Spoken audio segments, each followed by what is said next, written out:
The administration of the 47th President of the United States has left many people around the world reeling and wondering exactly how we got here. Well, it's a long story going back almost a century. Also, if you like the shirt that I'm wearing, you can get your own. There's a link in the description. In 1934, Sinclair Lewis published a fictional novel titled It Can't Happen Here. Burzelis, or Buzz Windrip, is elected president by fear-mongering, promising dramatic social and economic reforms and a return to patriotism and traditional values. Once elected, Windrip creates totalitarian rule via a self-coup conducted through executive orders. Turns out Sinclair was a prophet. The real story starts with the expansion of the First Amendment's freedom of religion clause in the first half of the 20th century. This happened on the backdrop at the beginning of the Cold War, and that runs as an undercurrent to a large portion of the story. We then move through school desegregation and the religious rights response to it, followed by the Civil Rights Act of 1964 and its fallout. The embers moved from smoldering into fires through the 70s with gay and abortion rights. In the late 1970s, the Freedom of Religion Clause first started to be weaponized by the religious right. It only took them 4 decades to figure out that they could use it for protection from investigation like those JWs did back at the beginning. Then the 1980s came along, removing a lot of the guardrails on wealth hoarding in this country, which had been put into place after the robber barons of the 19th century just about destroyed us. The deregulation of cable news did not help anything either. The 1990s brought us several battles that demonstrated just how easy it is to manipulate the legal system if you've got enough money and/or fame. They also brought us the school voucher system, which had an incredibly negative impact on education in the United States. Things seemed pretty quiet in the early 2000s as the entire nation recovered from 9/11. But also the internet was growing, and it evened the playing field when it came to getting information in front of people. Many of these people lacked essential skills for validating their sources of information. Patriot! Then we hit the 2010s and the Republican Party splits, creating the Tea Party. The real problem started when the Republican Party became the Tea Party in order to court the Tea Party members back in, starring such notable figures as Ted Cruz and Lauren Boebert. Oh yeah. And the black president from 2009 to 2017, that kind of pissed off all the racists, and Mr. Trump started courting them all the way back in 2009. So, with a nation in a place where Christians had suffered severe loss of their power and authority in the country, racists were pissed, the news was no longer regulated and trustable, everyone is obsessed with celebrities. Some even say they're the closest thing this country has to royalty. In steps the one man that is willing to do what is necessary to court these two groups, who put together are a majority in this country. But then the 2020 election happened on the coattails of COVID-19, and the liberals took a vacation while the conservatives pounded pavement. So in 2024, Trump wins again. That's the story in a nutshell. Let's come along on the ride as we unfold all the history leading up to this point so that we can ask the question, how do we fix this shit and keep it fixed? This is going to be one hell of a ride. Roll the intro.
Let's start at the beginning. So we're going to have to jump in the hot tub time machine and head back to 1940 with the Cantwell versus Connecticut decision. The Cantwells were Jehovah's Witnesses and they were doing what JWs do. It went something like this.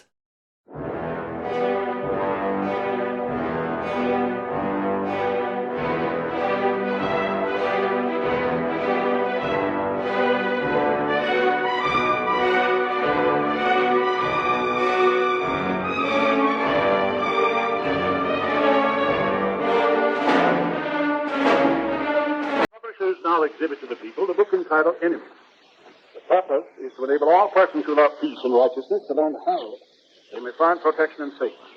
The perfect word of God is the authority upon which the book Enemies is based. Therein is found the proof that the greatest enemy of man is invisible to human eyes, and which is Satan the deceiver. He has deceived and overreached the rulers. The most seductive and subtle instrument employed to deceive man is religion. There are many different religions, all of which are deceptive, and of the influence of the enemy Satan. This book, Enemies, submits the conclusive proof that for more than 1,500 years, the great religious system operating out of Rome has, by means of fraud and deception, brought into sorrow and suffering upon the people. It operates the greatest racket ever employed amongst men. It robs the people of their money and destroys their peace of mind and freedom of action. That religious system is vigorously pushing its political schemes amongst all the nations of the earth, with the avowed purpose of seizing control of the nations and ruling the people by cruel dictators. Where and how can the people find protection from such enemies?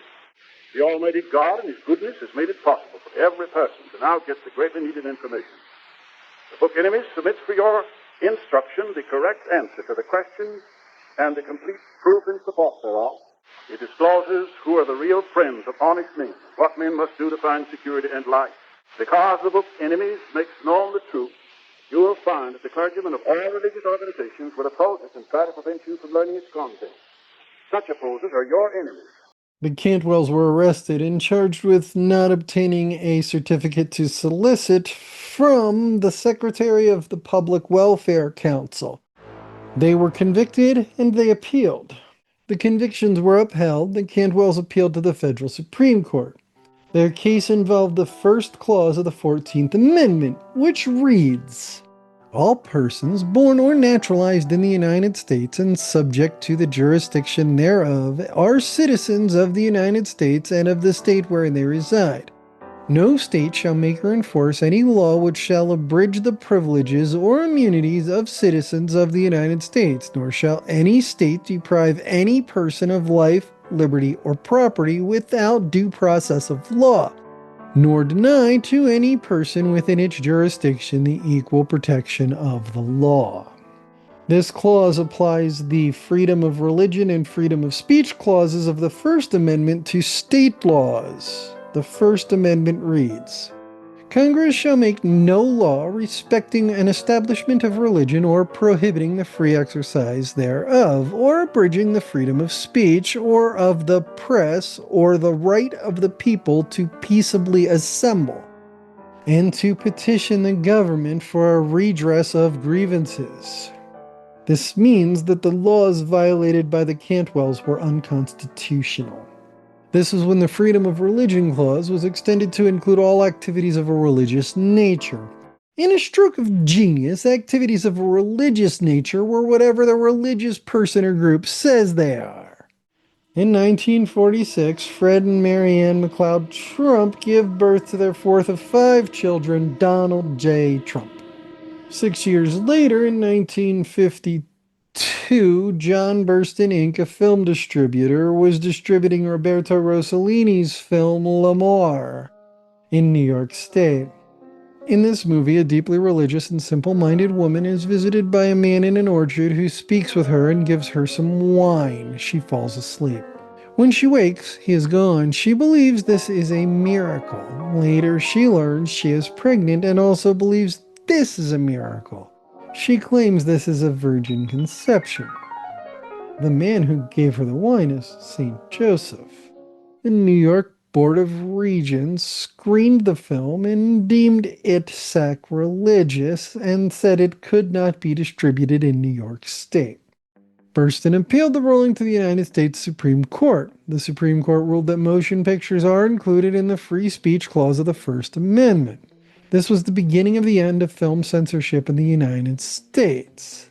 That is a story for another video. The finding also deemed that banning something on the basis of religion violated free speech, extending the freedom of religion clause to include any form of expression. Blasphemy laws are now unconstitutional as they violate free speech. The religious right was not at all happy about this. In the 1970s, the religious right will realize that they can do almost anything in the name of religion, but for now they just lost a shit ton of privilege and they are pissed. And it was another group that calls themselves Christians that did it. To make matters worse, the Cold War started in 1947 and completely changed the United States and arguably the world forever. The Cold War started almost the Second World War II ended.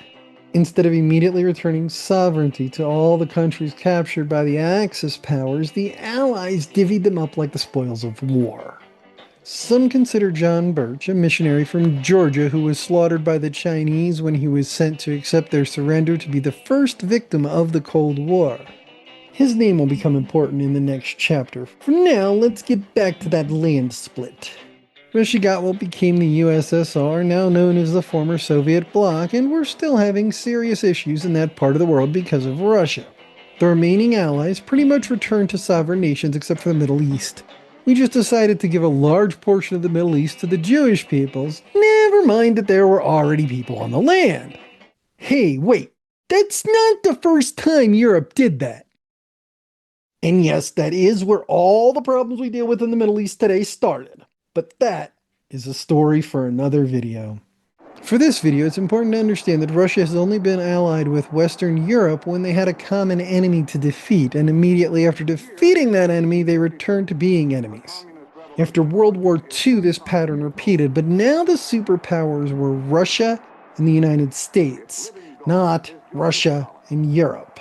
Mainly because they were the only ones who still had intact production facilities after Europe was all done carpet bombing the shit out of their continent.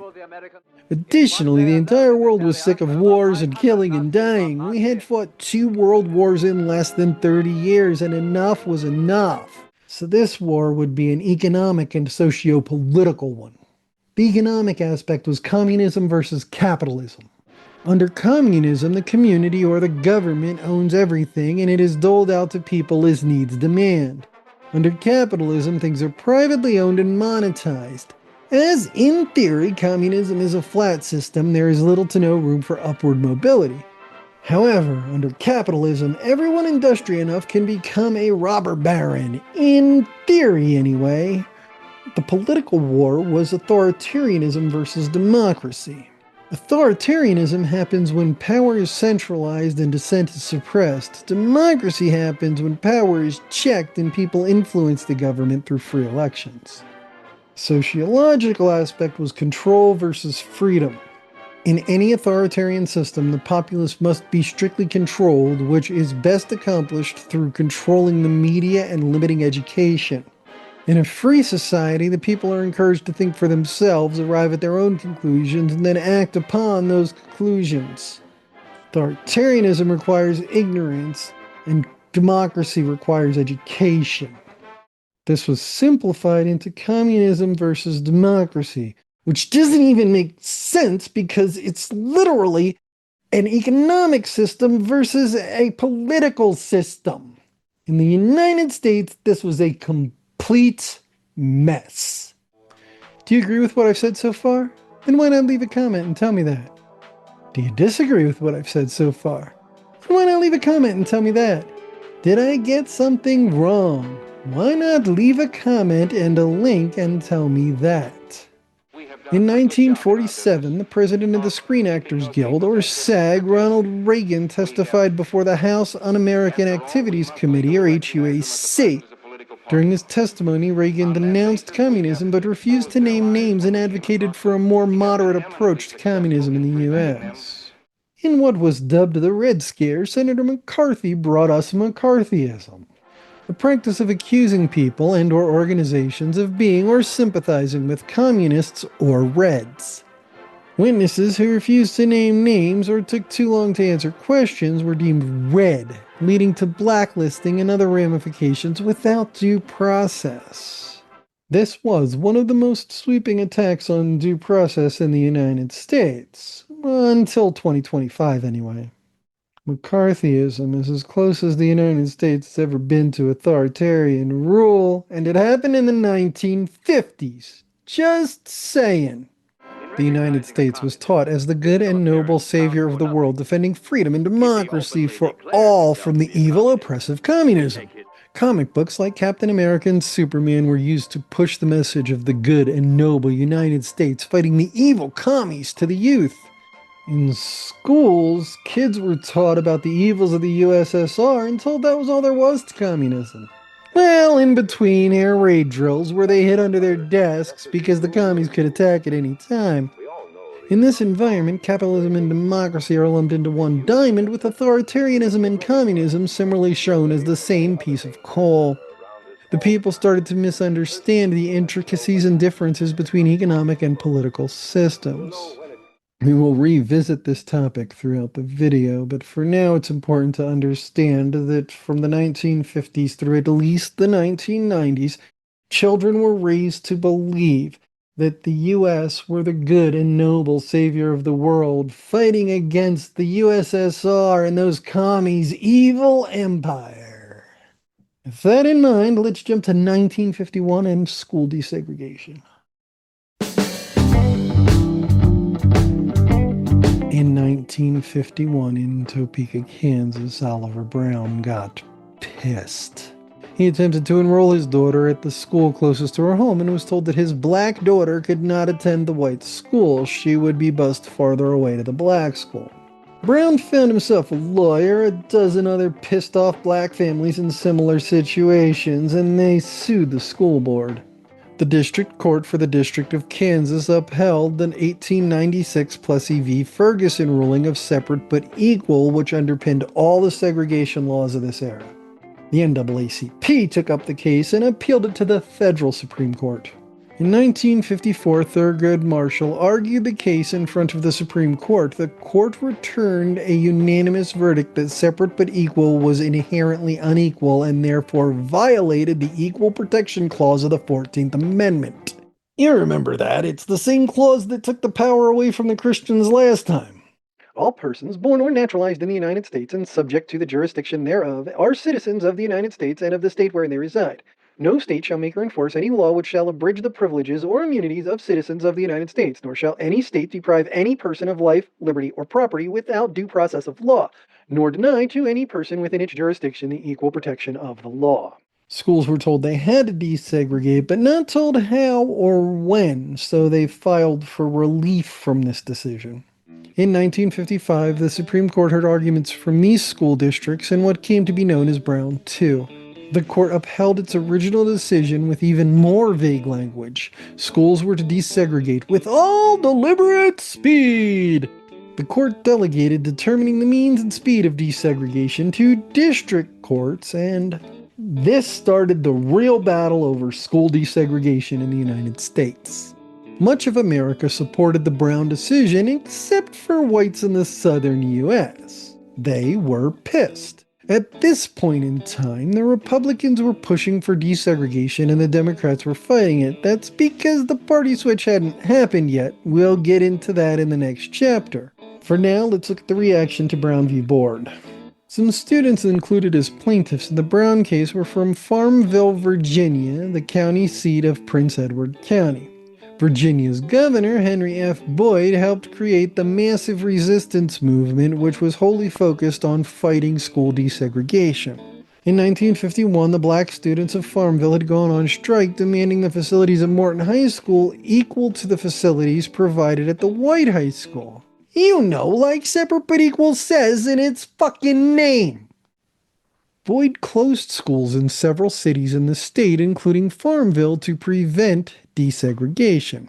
During the closures, white students were given tuition money for segregation academies while the black students largely went uneducated. The system Boyd developed is what the modern-day school voucher system is based on. A segregation academy was simply a private school that only admitted white students. They were tax exempt like all schools. Many were affiliated with white evangelical and fundamentalist churches, mainly Baptist. Plenty were not affiliated with any specific church too. These schools remained active and open until a 1970 IRS decision. We will get to that in a couple of chapters. Anyway, back to the desegregation situation in Prince Edward County. The schools remained closed until 1959 when a federal court ruled that the closings were unconstitutional, at which point all of the Virginia schools were reopened except in Prince Edward County. There, schools remained closed for 5 more years while every possible appeal to fight desegregation was attempted. The white children, by and large, went to the new white private schools, where all the teachers and administrators from the white schools had found new jobs. The 1,700 black youths had no such alternative and simply went uneducated. The segregation academies would not hire teachers and administrators from the black public schools, so that population was now out of work as well. In Little Rock, Arkansas, Governor Orville Fabus called out the National Guard to stop 9 black students from enrolling in and attending the formerly white school.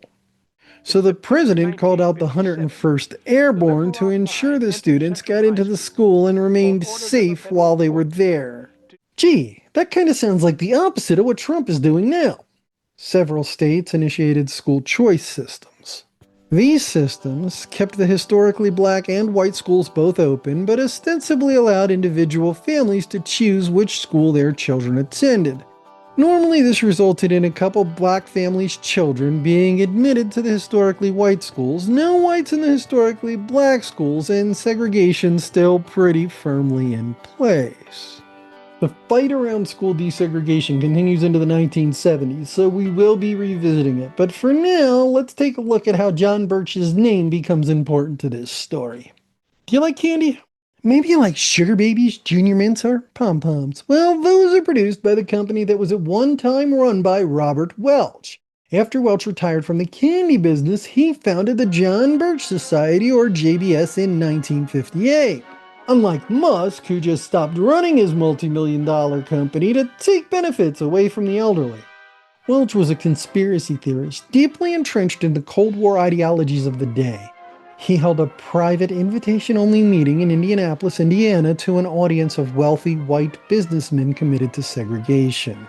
Welch believed that the U.S. government had been infiltrated by communists and that President Eisenhower was one of them. The JBS was made up of almost exclusively white, Christian, upwardly mobile men. A few female and minority members were touted out on red carpets to show they were not racist or sexist, but simply fighting the communist influence in this country. JBS made heavy use of conspiracy theories to fuel public anger. The organization tried to get the U.S. out of the UN. JBS fought against sex education in public schools, and they fought desegregation. This society remains important to this story for a couple of decades. For now, it's important to understand that this group is based on believing conspiracy theories, fear-mongering, and facilitating the party flip that's about to happen. At this point, freedom of speech and religion clauses of the First Amendment have been extended. Blasphemy laws are unconstitutional, which the Christian right sees as oppressive rather than equalizing. The Cold War is raging. Americans are being taught to view themselves as the good and noble saviors of the world. The American economy is booming because of World War II. Schools legally have to desegregate even in extremely racist parts of the country, which mostly southern upper middle and middle class whites see as oppressive instead of equalizing. The far right is starting to organize into groups like the JBS, which utilizes propaganda, conspiracy theory, and fear-mongering to promote their agenda. With all that in mind, let's take a look at the Civil Rights Act of 1964. On February 1st, 1964, black college students in Greensboro, North Carolina, staged a sit-in at a segregated Woolworth's lunch counter, sparking a series of nonviolent protests throughout the southern United States. In mid-April, Ella Baker founded the Student Nonviolent Coordinating Committee, or SNCC, at Shaw University. In May, Nashville became the first southern city to begin desegregation as a result of successful sit-ins. On September 26th, John F. Kennedy and Richard Milhous Nixon met in the first presidential debate of the 1960 election. Here are some excerpts from Kennedy's opening statement. The Republican candidate, Vice President Richard M. Nixon, and the Democratic candidate, Senator John F. Kennedy. And now for the first opening statement by Senator John F. Kennedy. In the election of 1860, Abraham Lincoln said the question was whether this nation could exist half slave or half free. In the election of 1960, and with the world around us, the question is whether the world will exist half slave or half free, whether it will move in the direction of freedom, in the direction of the road that we are taking, or whether it will move in the direction of slavery. I think it will depend in great measure upon what we do here in the United States, on the kind of society that we build, on the kind of strength that we maintain, the kind of country we have here, the kind of society we have, the kind of strength we build in the United States will be the defense of freedom. If we do well here, if we meet our obligations, if we're moving ahead, then I think freedom will be secure around the world. If we fail, then freedom fails. Therefore, I think the question before the American people is, are we doing as much as we can do? Are we as strong as we should be? Are we as strong as we must be if we're going to maintain our independence? And if we're going to maintain and hold out the hand of friendship to those who look to us for assistance, to those who look to us for survival? I should make it very clear that I do not think we're doing enough, that I am not satisfied as an American with the progress that we're making. This is a great country, but I think it could be a greater country. And this is a powerful country, but I think it could be a more powerful country. I'm not satisfied until every American enjoys his full constitutional rights. If a Negro baby is born, and this is true also of Puerto Ricans and Mexicans in some of our cities, he has about 1/2 as much chance to get through high school as a white baby. He has 1/3 as much chance to get through college as a white student. He has about 1/3 as much chance to be a professional man, about 1/2 as much chance to own a house. He has about 4 times as much chance that he'll be out of work in his life as the white baby. I think we can do better. I don't want the talents of any American to go to waste. A cotton farmer in Georgia, or a peanut farmer, or a dairy farmer in Wisconsin or Minnesota, he cannot protect himself against the forces of supply and demand in the marketplace, but working together in effective governmental programs, he can do so. I don't believe in big government, but I believe in effective governmental action. And I think that's the only way that the United States is going to maintain its freedom. The question now is, can freedom be maintained under the most severe attack it has ever known? I think it can be. And I think in the final analysis, it depends upon what we do here. I think it's time America started moving again. On January 20th, 1961, Kennedy was sworn in as the 35th President of the United States. In May, integrated groups of civil rights activists started riding integrated buses into the Deep South, where they were often met with violence. By the end of May, President Kennedy ordered enforcement of desegregation in bus and train terminals by the Interstate Commerce Commission, or ICC. This story is dramatized in the 2010 documentary Freedom Riders. During 1962, groups like SNCC and Congress of Racial Equality, or CORE, ramped up efforts to register black voters across the nation, but especially in the South. In May, Bob Dylan recorded the Walkin' John Birch Paranoid Blues. Well, I was feeling low down and blue. I didn't know what in the world I was gonna do. Them communists, they were coming around. They were in the air. They were all over the ground. They wouldn't give me no peace.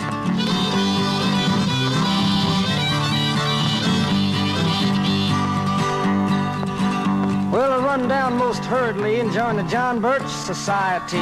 Got me a secret membership card. Started walking off down the road. Oh boy, I'm a real John Bircher now. Just to let you know how deeply this group had woven itself into pop culture. On January 14, 1963, George Wallace gave his Alabama gubernatorial inaugural address. And now we must stand together and move this great state of Alabama forward. This is the day of my inauguration as governor of the state of Alabama. And this day I feel a deep obligation to renew my pledges my covenant with you, the people of this great state. I shall fulfill my duty toward honesty and economy in our state government, so that no man shall have a part of his livelihood cheated, and no child shall have a bit of his future stolen away. Today, I have stood where once Jefferson Davis stood and took an oath to my people. In the name of the greatest people that have ever trod this earth, I draw the line in the dust and toss the gauntlet before the feet of tyranny, and I say segregation now, segregation tomorrow, and segregation forever.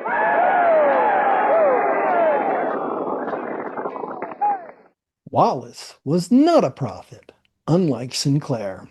On November 22, 1963, President Kennedy was killed while appearing in a presidential motorcade in Dallas, Texas. The JBS reports of the story blame communist infiltration of the American public.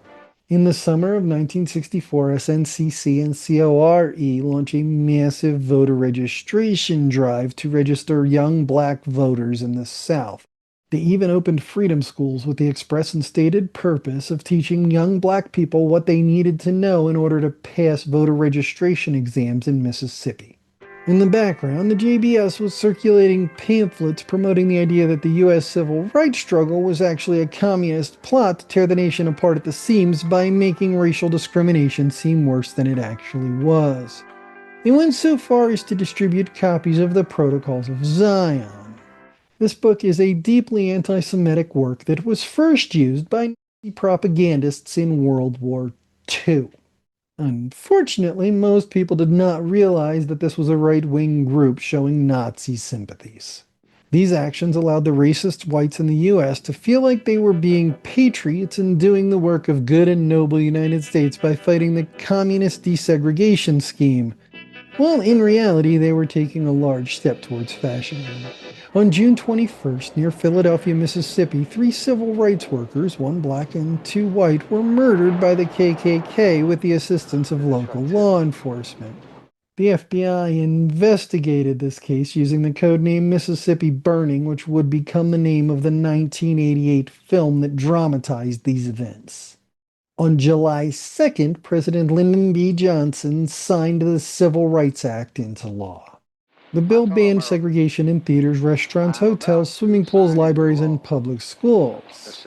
It also ended racially discriminatory employment practices. Well, it made them illegal, but much like slavery, it didn't really end them. This act created the Equal Employment Opportunity Commission, or EEOC. This commission's mission is to enforce laws that prohibit discrimination on the basis of race, color, religion, sex, national origin, disability, or age in any aspect of employment in the United States. Its passage heated up the opposition to the civil rights movement. Due in large part to this bill and his support for it, Lyndon B. Johnson swept the 1964 presidential election. The JBS kept meeting and kept growing. During their meetings, they would discuss conspiracy theories like Martin Luther King Jr. I have a dream that my 4 little children will one day live in a nation where they will not be judged by the color of their skin, but by the content of their character. I have a dream today. Being a red communist. Mr. Rogers. It's a beautiful day in this neighborhood, a beautiful day for a neighbor. Would you be mine? Would you be mine? Was a red. And water fluoridation was a wedge for socialized medicine. At the 1964 Republican Convention, Nelson Rockefeller listened to the crowd boo as he stated, "It is essential that this convention repudiate here and now any doctrine, any indoctrinator, militant minority, whether communist, Ku Klux Klan, or Bircher." 4 years earlier, this same crowd would have cheered this statement. But modern Republicans want to pretend like they are still the party of civil rights, and the parties didn't flip in 1964. The Democratic Party had 2 arms, the Northern Democrats and the Southern Democrats. The Northern Democrats supported civil rights initiatives, while the Southern Democrats did not. During this time, the Republican Party was moving to the right. Eventually, the Republican Party better symbolized the conservative Christian politics of Southern senators. The tipping point was reached in 1964. Strom Thurmond changed his political organization and became a Republican instead of a conservative Democrat on September 16, 1964. The 1968 presidential election was a three-candidate race between Democrat Hubert Humphrey, Republican Richard Nixon, and segregationist George Wallace. While Wallace lost, he did get 13% of the vote, which is still scary.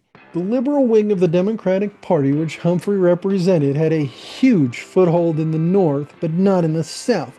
Nixon developed a Southern strategy to court the vote of these disenfranchised Democrats. Nixon heavily used coded language, political symbolism, and court interventions in his 1968 campaign. These actions sent a clear message to Southern voters that Nixon would ease pressures about racial issues. But 13% still thought he didn't go far enough. Scary. And this strategy resulted in Nixon sweeping the states that once made up the Confederacy and getting 43.4% of the popular vote nationwide, just 0.7% more than Humphrey, but enough to give Nixon the White House. Then Kevin P. Phillips, a Nixon advisor, wrote The Emerging Republican Majority. Phillips argued that to maintain the stranglehold on the Southern vote, Nixon had to court Wallace's supporters. The strategy worked, and Republicans still have a stranglehold on the formerly Confederate vote. You wondering why I'm referring to them that way?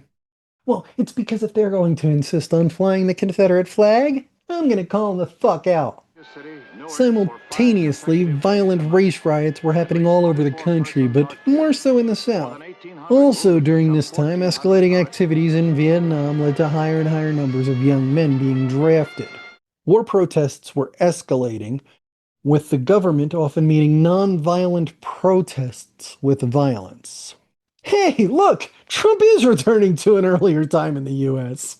These protests created contention with the far right, who saw the conflict as the U.S. standing up for democracy.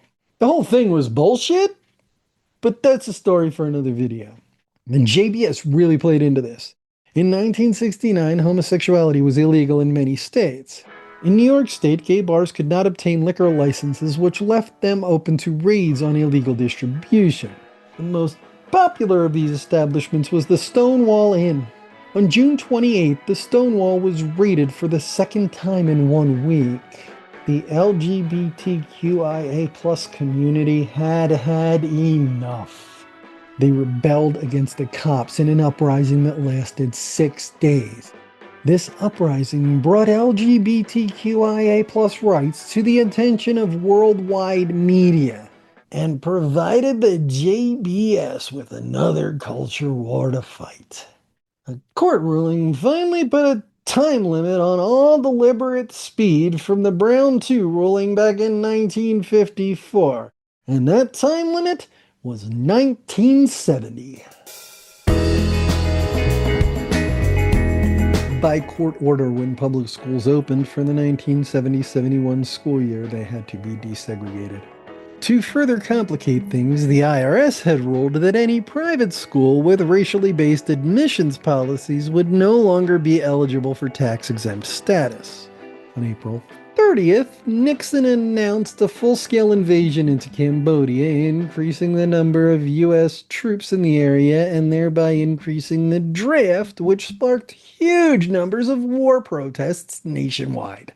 On May 4th, Kent State students were engaged in a peaceful protest when National Guard troops showed up and gunned 4 of them down, prompting Neil Young to write this. Twin soldiers and Nixon's coming.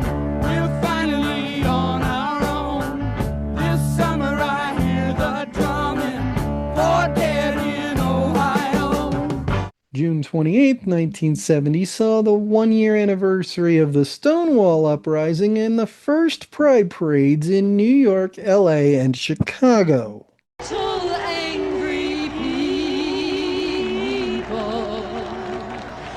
Eventually, June will become Pride Month and the religious right will lose their fucking minds.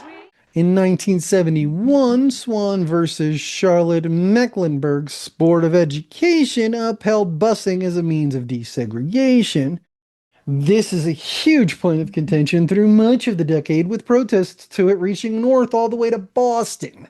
Also in 1971, Donald J. Trump took control of the family business and renamed it the Trump Organization. On September 9th, the Plumbers, a group of ex-CIA and FBI operatives, break into Daniel Ellsberg's psychiatrist's office in an attempt to steal documents that would discredit Ellsberg. In January of '72, plumber G. Gordon Liddy was transferred to the Committee to Re-elect the President, or CREEP. Yes, that really was their name, and you can't make this shit up. On June 17, 1972, 5 men were arrested breaking into the DNC headquarters. They were linked to CREEP, and Nixon denied all knowledge of the operation. This was the beginning of the Watergate scandal. Over the next 2 years, a slow but steady stream of information would come out about this until the Supreme Court forced Nixon to turn over the tapes from the Oval Office recorders to the FBI. These tapes clearly show Nixon engaging in a cover-up just days after the break-in. This led directly to Nixon's resignation on August 8, 1974. This caused widespread disillusionment with the U.S. government by the U.S. public. It no longer felt like we could trust our leaders. The JBS was there to fill this trust gap with conspiracy theories. In 1973, the Charlie Daniels Band released Uneasy Rider. It tells the story of a young Southern man traveling through the South on his way to L.A. He stops at a roadside bar to have a flat tire fixed and is accosted by some local rednecks who think he's a pinko. One of the rednecks states, I'm a faithful follower of Brother John Birch, and I belong to the Antioch Baptist Church. In 1973, the U.S. Supreme Court ruled that abortion was a basic civil right for women and allowed abortion at will in the U.S. in Roe v. Wade. This is a long-running point of contention between the left and the right in the U.S., and we will talk about it again. If you want me to dig deeper on any of the topics covered in this documentary, leave a comment and let me know. This was the beginning of the end of film censorship in the United States. That is a story for another video. These protests created contention with the far right, who saw the conflict as the US standing up for democracy. The whole thing was bullshit, but that's a story for another video. In the meantime, there is a full list of my sources in the pinned comment. I encourage you to spend some time researching the information I present on your own. JBS jumped on the anti-abortion bandwagon. They opposed OSHA and diplomatic ties with China. They did not want the U.S. to return control of the Panama Canal to Panama. JBS promoted woo-woo medical cures like Laetrile as a cancer treatment. They opposed Earth Day as a communist plot because the first one happened on Lenin's 100th birthday. The JBS also opposed the Equal Rights Amendment. The men are basically designed to lead. The women are designed as a help to the man. Outside. The ERA was originally drafted in 1923 as part of women's suffrage movement. After several revisions, it was approved by Congress in 1972 and forwarded to the states for ratification with a 7-year deadline to reach the 38 states needed for ratification. Within a year, 30 states ratified the amendment, but then opposition heated up. Republicans strongly opposed ERA. JBS circulated propaganda claiming that ERA was a communist plot. By 1977, only 35 states had ratified the amendment, and thus the deadline was extended 3 more years, so we will revisit it in the 1980s. LGBTQIA+ rights also expanded throughout the 70s. The first state to repeal sodomy laws was Illinois way back in 1962. By 1970, the remaining 49 states still all had laws outlawing homosexuality. States rapidly began to repeal these laws. Connecticut in 1971, Colorado and Oregon in 1972, Delaware in 1973, New Mexico, Ohio, and Washington in 1975, California and Iowa in 1976, Maine and Indiana in 1977, South Dakota and West Virginia in 1978. The evangelical and fundamentalist Christian churches strongly opposed this. They believe that homosexuality is proclaimed to be a sin by God, so removing legal enforcement of their doctrines was viewed as oppressive. They saw this as a moral dilemma, eroding the moral fiber of the good and noble U.S. JBS jumped right onto the bandwagon with them. These were not the first hintings of aligning the extreme right and the religious right. but they still seemed to be losing the war. In 1977, Jimmy Carter signed a treaty that began the gradual return of the control of the Panama Canal to Panama. Remember that evangelical and fundamentalist Christians hate the separation of church and state going into the 70s. But in the late 70s, that would change via a man named Lester Roloff. In Texas, Lester Roloff ran the Rebecca Home for Girls. He was pretty famous, with the girls even performing at some presidential events. It came to light that the girls were being severely abused, with punishments like locking them in a room with limited food, water, and restroom facilities while playing recordings of Roloff's sermons at a high volume around the clock. In 1979, the home was ordered closed by the state of Texas because of the abuse allegations and licensing violations. However, Roloff had helped the governor of Texas to get elected. The governor told the Texas Rangers that they could not enter the church, but all other properties were open to them. Roloff hoarded all the girls into the church, which did not have proper food or restroom facilities for this. The girls were kept in the church for days while people made a human chain preventing law enforcement from entering. After several days, the girls emerged and the school was officially closed, but it changed its name and moved across states, repeating the same offenses. We'll come back to them in 1999. For now, this is important because it showed the religious right that they could do just about anything they wanted under the guise of the separation of church and state. Also in 1979, Jerry Falwell created the Moral Majority, which he billed as pro-family and pro-American. They opposed abortion, pornography, the ERA, and gay rights. They supported increased defense spending, strong anti-communist foreign policy, and support for Israel.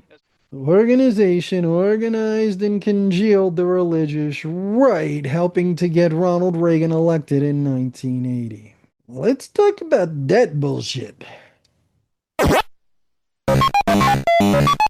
In 1980, Reagan was the Republican candidate for president.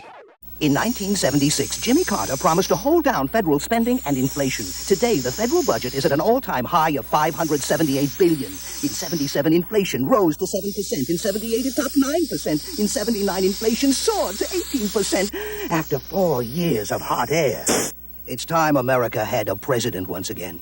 Reagan. He can do the job. He presented himself as the moral choice, promising a nationwide spiritual revival. His platform included bolstering the U.S. economy by lowering taxes and decreasing federal spending, ending our energy crisis by deregulating the energy production industry, increasing pay and benefits for the armed services to bolster the ranks, bolstering relations with democratic countries while limiting them with communist ones, and ending discrimination against women. He called this platform Make America Great Again. Does it sound familiar to anyone? Anyone? Anyone heard any of this anywhere before? In 1980, CNN premiered, providing 24-hour news to the world for the first time. During this time, cable television was exploding in the U.S., giving more people access to this news. This allowed Reagan unprecedented access to the American public in real time. Reagan ended his biggest speech of the campaign by saying, "Government is never more dangerous than when our desire to have it help us blinds us to its great power to harm us." I think Donald J. Trump was listening. Unfortunately, I think he misunderstood the message. Now tonight, the 12th chapter of Matthew. Billy Graham, who started holding large-scale revivals back in the 1950s, was arguably one of the most influential Christian personalities in the 1980s. He was also a close personal friend of Reagan and had been for several decades. When Graham threw his support behind Reagan, it cemented the Christian rights vote, which Reagan acknowledged by having Graham on stage during his inauguration. This is the moment when the country and the world should have realized that the Republican Party was the religious rights party. They did not realize this, but they should have. During this time, Rupert Murdoch had not yet left Australia, but he was building a global news empire by purchasing failing newspapers, pushing them to the right, reducing their journalistic credibility, and basically making tabloids out of them. By 1983, Reagan commanded a prodigious propaganda machine, which he welcomed Rupert Murdoch into, allowing Reagan's 1983 tax bill to gain massive support from the U.S. public due to Murdoch's propaganda. The first meetings between Murdoch and Reagan were scheduled by Roy Cohn, who provided legal counsel to Murdoch and Donald J. Trump. Reagan's bill provided $39 billion in budget cuts. His bill also provided tax cuts. 20% for the top 1% of earners, 10% for the upper middle earners, 5% for middle income earners, and 3 to 5% for lower income earners. This was the beginning of something called trickle-down economics. The idea is if the rich have more money, they will just magnanimously give it to the poor, because that's a historically backed idea, right? At the same time, Reagan significantly increased defense spending. In 1983, Reagan gave the Evil Empires speech to the National Association of Evangelicals. The National Association of Evangelicals community from coast to coast in our great land deeply appreciates and values his love for the truth of the Bible and his commitment to its great moral values.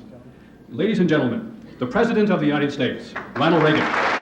And yes, we need your help to keep us ever mindful of the ideas and the principles that brought us into the public arena in the first place. The basis of those ideals and principles is a commitment to freedom, personal liberty, that itself is grounded in the much deeper realization that freedom prospers only where the blessings of God are avidly sought and humbly accepted. Now, I don't have to tell you that this puts us in opposition to, or at least out of step with, a prevailing attitude of many who have turned to a modern-day secularism, discarding the tried and time-tested values upon which our very civilization is based.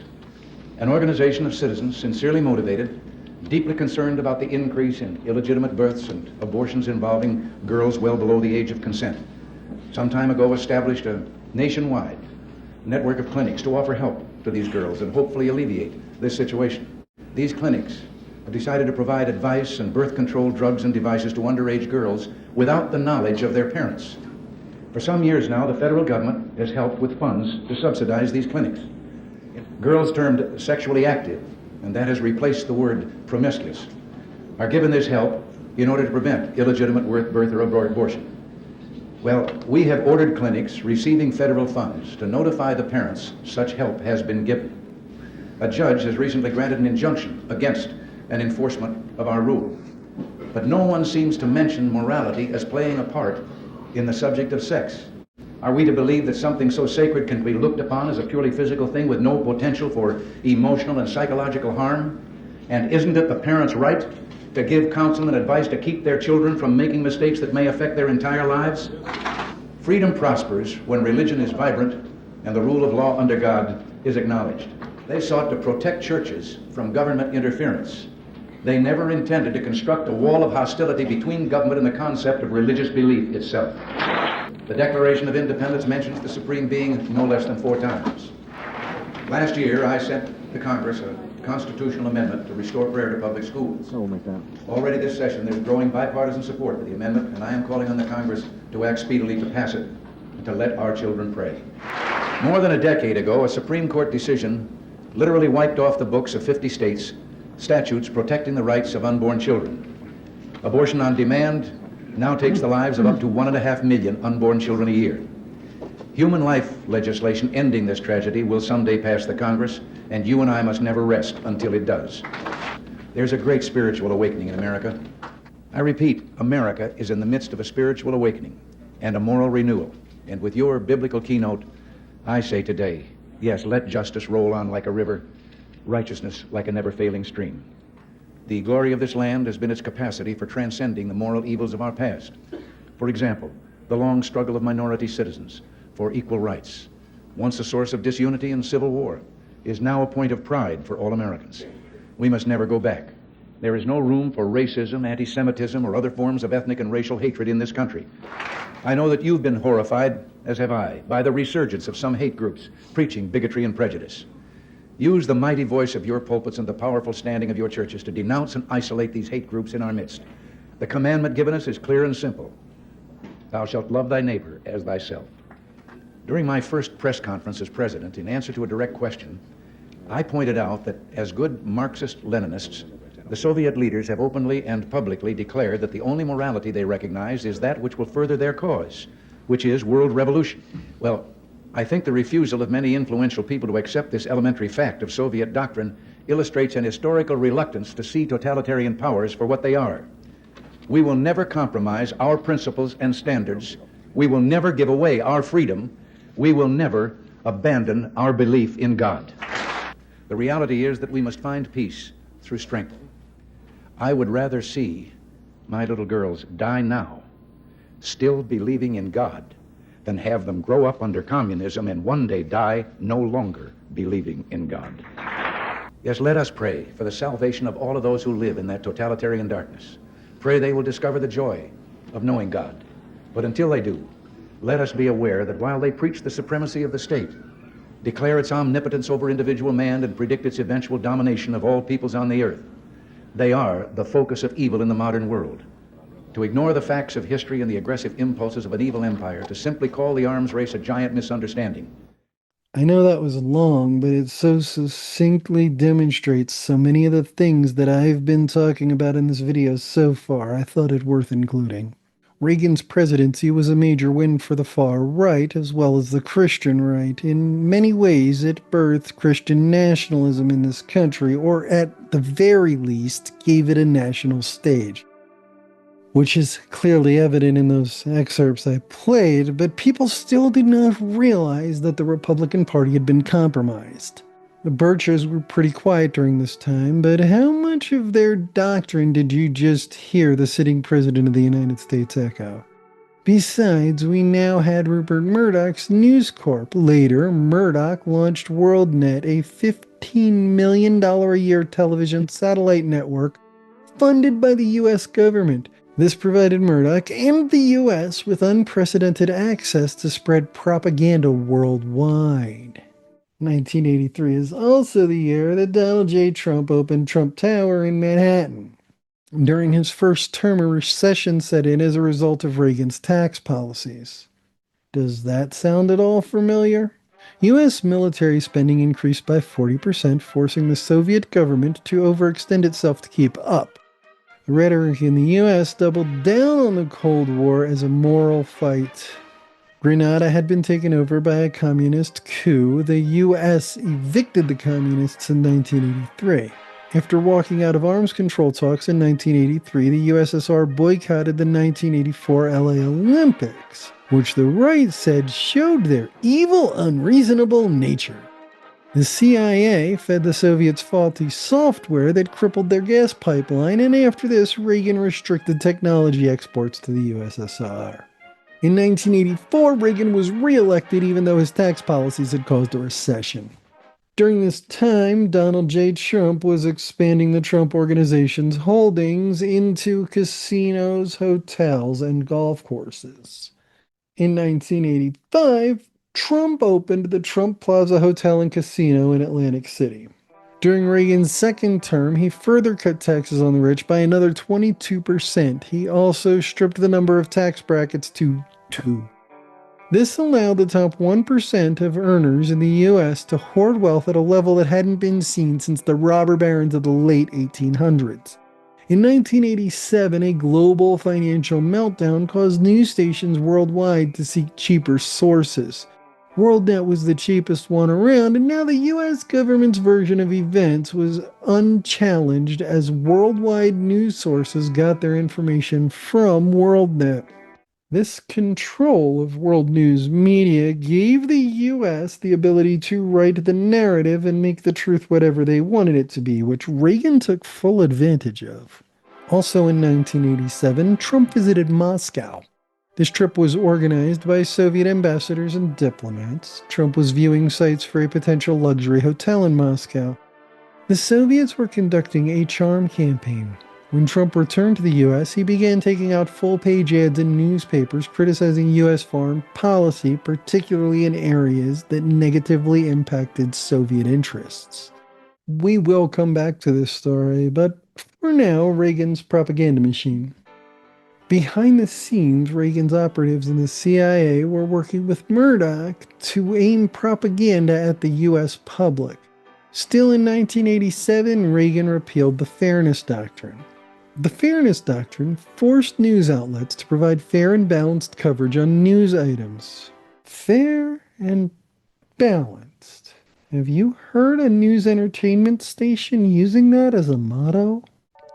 This opened the door for entities to operate as news outlets while spreading propaganda, conspiracy theories, and fear-mongering, which Murdoch will begin taking full advantage of in 1996.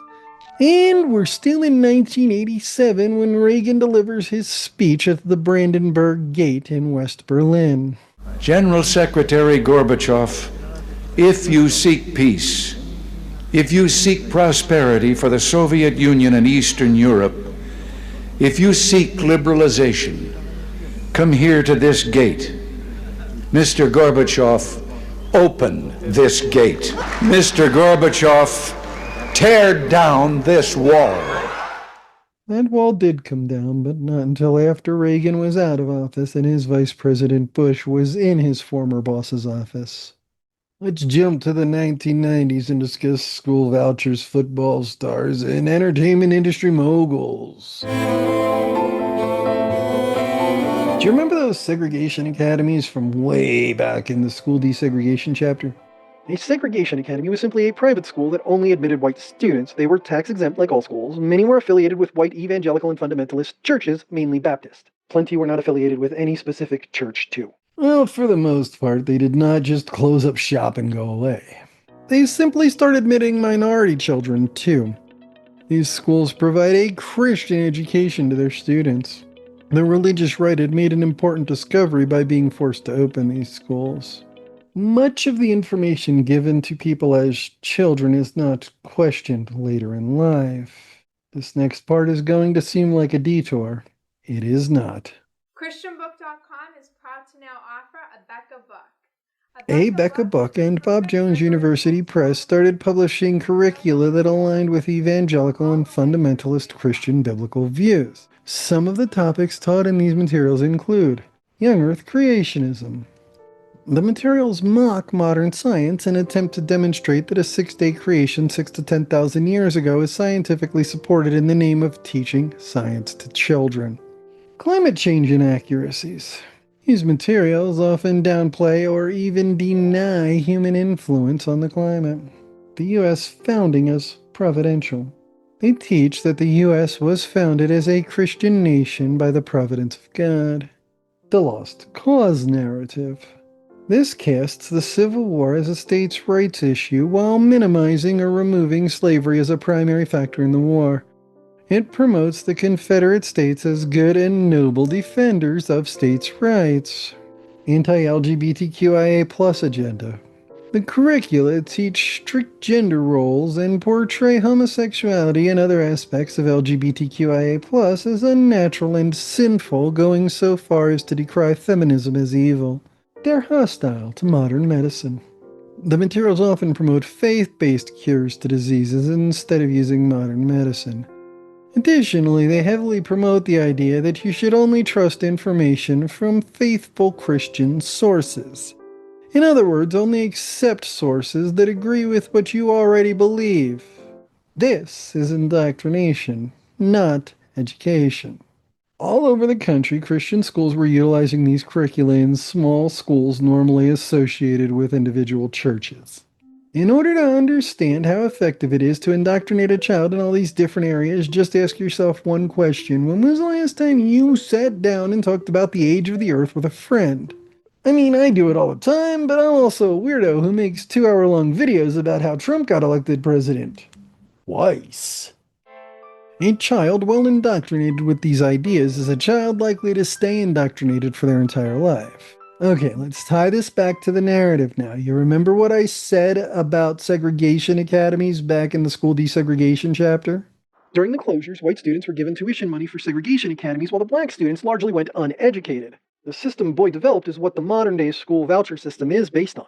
At the same time, federal education officials are giving strong backing to another idea that has been embraced by minorities, school choice. The first U.S. Then in 1990, in Milwaukee, Wisconsin, they implemented a parental choice school system. This allowed parents to obtain vouchers from the public school their child would attend to help pay for tuition at a private school. The public school was allowed to retain some of the funds for administrative costs. Over the course of the decade, this would cause the percentage of Wichita students attending Christian schools to increase from 4.9% to 6%, which is over 1,000 students in one Midwestern city. Also in 1990, the Trump Organization suffered financial straits as a direct result of Donald J. Trump's leadership decisions, which caused Trump's shuttle to default on its loans. Now that we understand how the religious right manipulated the school system, let's take a look at some legal cases that taught them how to manipulate the legal system. In 1991, Rodney King was beaten by several police officers on video. In April of 1992, the police were acquitted of any wrongdoing. While this resulted in widespread rioting in LA and surrounding areas, it also demonstrated that one in a position of power could attack the powerless and be exonerated. Also in 1991, the Trump Taj Mahal Casino filed for bankruptcy. And Trump unsuccessfully sued a helicopter manufacturer after a helicopter crash in 1989 killed some of his top executives. In 1992, Trump Plaza and Trump Castle, two more Atlantic City casinos, filed for bankruptcy. In the winter and early spring of '93, federal agencies laid siege to the Branch Davidians compound in Waco, Texas. The religious cult was accused of having a large cache of illegal weapons. In April, the siege ended dramatically with the compound burned to the ground, killing the vast majority of the cult members, including children and infants. The fire was the result of tear gas being injected into the building during a firefight. The federal agencies were cleared of all wrongdoing, teaching the religious right that if the government was backing you, you could even commit infanticide and get away with it. Then in 1994, O.J. Simpson killed his estranged wife Nicole. O.J. hired a legal team known as the Dream Team and drug the trial out for 9 months. Eventually, O.J. was acquitted of all charges, largely due to the antics of his defense team, like this one. How O.J. Simpson was going to disguise himself. He was going to put on a knit cap and some dark clothes, and he was going to get in his white Bronco and this recognizable person and go over and kill his wife. Now put this knit cap on. Now, you've been seeing me for a year. If I put this knit cap on, who am I? I'm still Johnny Cochran with a knit cap. And if you look at O.J. Simpson over there, and he has a rather large head, O.J. Simpson in a knit cap from 2 blocks away is still O.J. Simpson. It's no disguise. It's no disguise. It makes no sense. It doesn't fit. If it doesn't fit, you must acquit. This taught the religious right that money and fame could be used to manipulate the courts. In 1993, Trump sued his partner in the Grand Hyatt Hotel, and the partner countersued. Eventually, most of Trump's holdings in the hotel were dissolved. Vera Cooking sued Trump and his demolition company over damages done to her home while he was constructing the Trump Plaza Hotel and Casino. She won in 1998. Back in 1989, the Menendez brothers killed their parents. At their trial in '93, they portrayed their father as sexually abusive and the mother as condoning of it, claiming a self-defense argument. The jury was hung. They were retried in 1995. The sexual abuse evidence wasn't allowed and they were convicted. Their father was a successful executive in the entertainment industry. This demonstrated that even posthumously, fame can be used to manipulate the U.S. legal system to the religious right. In 1995, Trump founded Trump Hotels and Resort Casinos, or THRC, which was given control of Trump Plaza. Trump also reached a deal with banks allowing his $110 million personal debt to be cleared for a small fraction of that amount. In 1996, Trump was sued by 20 African American people because he did not rehire them after layoffs like he said he would. It was dismissed on a technicality. Trump opened Trump International Hotel and Tower in New York City. Over half the residences were sold sight unseen before it was opened. Then, in 1998, the sitting president Bill Clinton was impeached for having sexual relations with an intern. During his impeachment, this Yale-trained lawyer sat in the Senate and said this. The grand jury would like to know, Mr. President, why it is that you think that oral sex performed on you does not fall within the definition of sexual relations as used in your deposition. Because that is, if the deponent is the person who has oral sex performed on him, then the contact is with, not with anything on that list, but with the lips of another person. This showed the religious right that if you're willing to look dumb enough, you can get away with anything. Also in the late 90s, specifically 1996, gave us the public internet. Rupert Murdoch quickly expanded his propaganda network onto the internet. This will be important in the next chapter, so let's go there now. In 1999, Trump was sued by the owners of Mirage Casinos for corporate espionage. Stay tuned for the outcome of that case. Then, in 2001, some planes hit some buildings. From ABC, this is... Two chapters ago, I briefly mentioned that the Berlin Wall did come down in 1989. That effectively ended the Cold War, but it also left the U.S. populace raised on hate and good versus evil ideology without an enemy to fight. We would get a new enemy on September 11, 2001. Before we get to that, let's take a brief detour to the 2000 election. It is important. In 2000, the presidential race was between Democratic VP Al Gore and Republican George W. Bush, or W.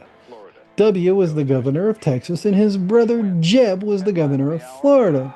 It was a tight race, with two major party candidates running neck and neck. Matters were further complicated by Ralph Nader from the Green Party and Pat Buchanan from the Reform Party pulling votes from and W, respectively. The presidency was projected to hang on three swing states, Michigan, Pennsylvania, and Florida. Gore took Pennsylvania, Bush took Michigan. Early predictions following the poll closings predicted Gore would take Florida's 25 electoral votes and the election. During the night, Florida changed to looking good for W, then back to looking good for Gore. Then there was a recount in Florida.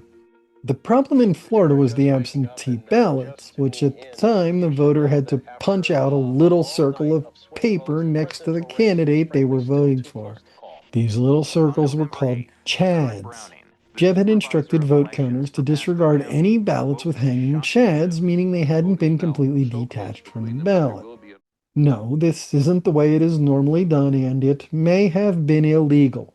But Bush took Florida and the election, teaching the conservative right wing just how easy it is to manipulate an election in the U.S. Now, back to the U.S. getting a new enemy. On Tuesday, September 11, 2001, I went to work like most people. At 8:46 a.m. Eastern Time, a plane flew into the North Tower of the World Trade Center. At the time, that is all we knew. We didn't even know if it was a commercial or a private plane. 17 minutes later, we were watching a live news feed when a second plane hit the South Tower. At this point, we were all pretty sure it was a terrorist attack, but we didn't know for certain. Then, 34 minutes later, at 9:37 a.m., a plane hit the Pentagon. Any doubt that this was a terrorist attack was now wiped from the minds of Americans. 24 minutes after the Pentagon attack, a commercial flight went down in Shanksville, PA. Before the day was out, we would hear recordings of calls placed from inside Flight 93 before it went down. Honey, are you there? Jack, pick up, sweetie. Okay, well, I just wanted to tell you I love you. We're having a little problem on the plane. I'm totally fine. I just love you more than anything. Just know that. And, I'm comfortable and I'm okay. for now.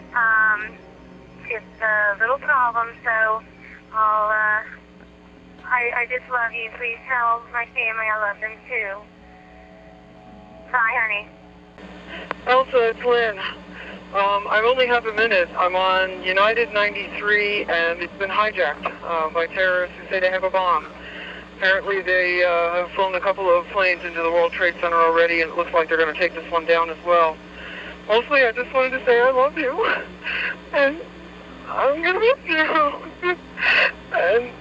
and please give my love to my dad. And mostly, I just love you, and I just wanted to tell you that. I don't know if I'm going to get a chance to tell you that again or not. All my stuff is in the safe. The safe is in my closet in my bedroom. The combination is you push C for clear and then 0913, and then it should, and maybe pound, and then it should unlock. I love you, and I hope I can talk to you soon. Bye. Hi, baby. Baby, you have to listen to me carefully. I'm on a plane that's been hijacked. I'm on the plane. I'm calling from the plane.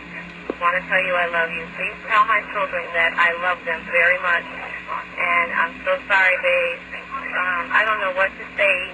There's 3 guys. They've hijacked the plane. I'm trying to be calm. We're turned around, and I've heard that there's planes that's been flown into the World Trade Center. I hope to be able to see your face again, baby. I love you. Bye.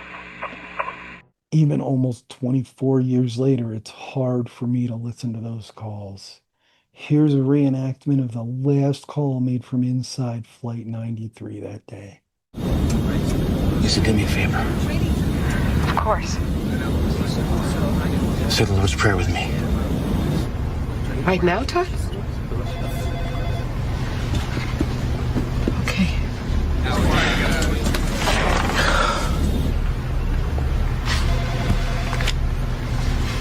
Our Father, who art in heaven, hallowed be thy name. Thy kingdom come. Thy will be done on earth as it is in heaven. Give us this day our daily bread. Forgive us of our trespasses, as we forgive those who trespass against us. Lead us not into temptation, But deliver us from evil.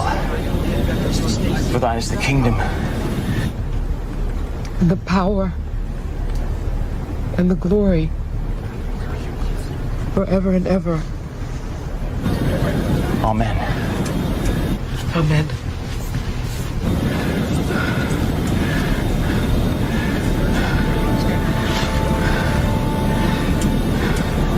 You ready? Okay. When this started, W was in Florida reading a book to a group of elementary school students. By the time it ended, he was aboard Air Force One in the air over the Gulf of Mexico while his security team attempted to ascertain a safe place to land. That evening, W took to television to make an announcement to the United States public from Camp David, also known as a safe place to land. Good evening. Today, our fellow citizens, our way of life, our very freedom came under attack in a series of deliberate and deadly terrorist acts. Thousands of lives were suddenly ended by evil, despicable acts of terror, have filled us with disbelief, terrible sadness, and a quiet, unyielding anger. A great people has been moved to defend a great nation. America was targeted for attack because we're the brightest beacon for freedom and opportunity in the world, and no one will keep that light from shining. Today, our nation saw evil, the very worst of human nature, and we responded with the best of America. The search is underway for those who are behind these evil acts.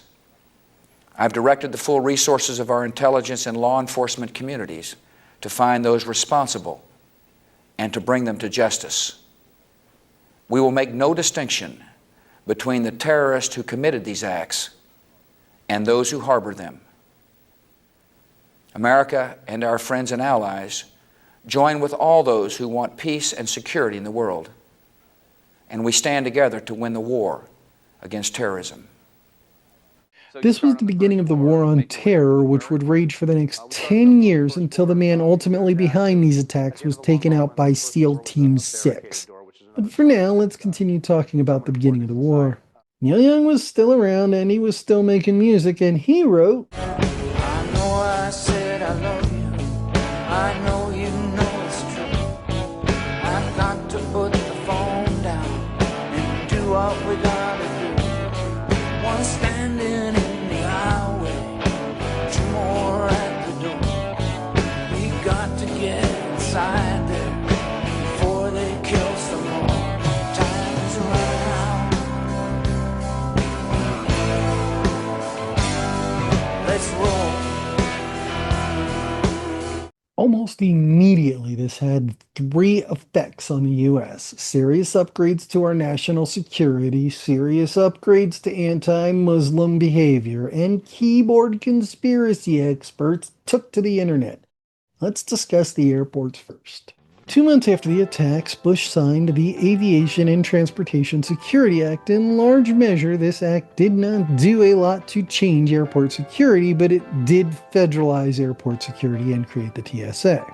This cleared the way for the Homeland Security Act of 2002, and this is where all the security screening measures we have at airports today started to be rapidly implemented. We've all dealt with it, and there is no need to belabor the point. Especially since I've been through several airports in several foreign countries, and let me just tell you that if you really want to get something on a plane in the US that's not supposed to be on a plane in the US, what you do is you fly to one of those countries first, then you put it on the plane and fly back to the US, and now it's on the plane in the US. That being said, let's look at those anti-Muslim behavior upgrades. In 2000, there were 28 anti-Islamic hate crimes reported in the US. In 2001, it spiked at 481. In 2002, there were 170 against 174 victims. It has never returned to pre-9/11 levels, with the least number committed in 1 year since then being 105 in 2008. The two highest years since 2001 were 2016 and 2017, with 307 and 273 respectively. You remember how the US was dumb enough to conflate communism with authoritarian political systems during the Cold War? Well, in our ongoing effort to prove we never learn a damn thing from our mistakes, this time the US conflated Islam with radical extremist terror groups who claim to be Islamic. Okay, now let's round this out with keyboard warriors. This was the first major world event to happen since the advent of the public internet. And oh boy, did it reveal just how easy it is to get people to believe you on the internet. It literally took just 6 hours for someone on the internet to say the falling towers looked a lot like a controlled implosion, and thus began the first conspiracy theory around 9/11, which endures almost 24 years later. A week after the attacks, the French Le Monde was reporting on the inside job theory, which claims that insurance and insider trading motivations behind the controlled collapse theory. In 2002, 9/11 The Big Lie was published in France, claiming that the entire attack didn't happen as reported and was actually a government plot. In 2003, the CIA in September 11th was published in Germany, promoting the theory that the CIA was behind the attacks.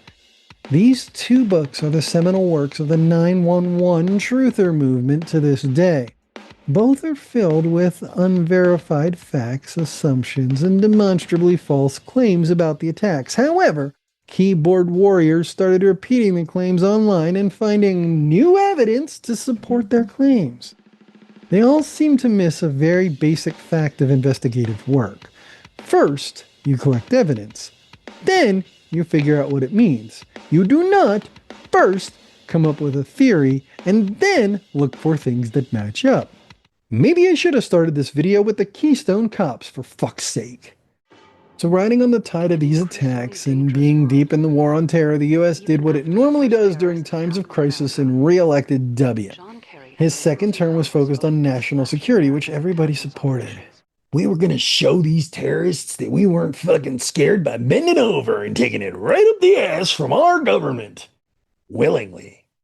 But this taught the right a very important lesson. People who are scared will believe, allow, and even justify almost any type of injustice in the hopes of fixing whatever they are afraid of.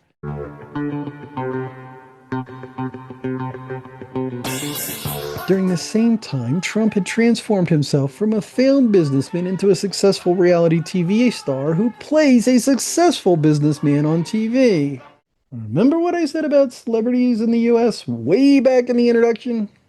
Everyone is obsessed with celebrities. Some even say they're the closest thing this country has to royalty. Well, when it's a reality TV star, people think the character is the person. With that in mind, let's move on to Obama, the Tea Party, and Trump. By 2008, we were all pretty sick of W's bullshit, and so the Republican candidate really didn't stand a chance. On top of that, we had a black candidate for president in the US for the first time ever. It's 3 a.m. and your children are safe and asleep. The Democratic drama started during the primary elections. Hillary Clinton, or Hillary, ran seeking to be the first female president, and Barack Obama, or Obama, ran seeking to be the first black president. Obama won the nomination on a pretty slim margin, and he selected Joe Biden as his running mate.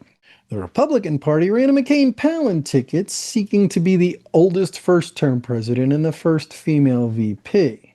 No matter who won, this would be a historic election. McCain-Palin ran a smear campaign. They mocked Obama for his inexperience by comparing him to young female celebrities.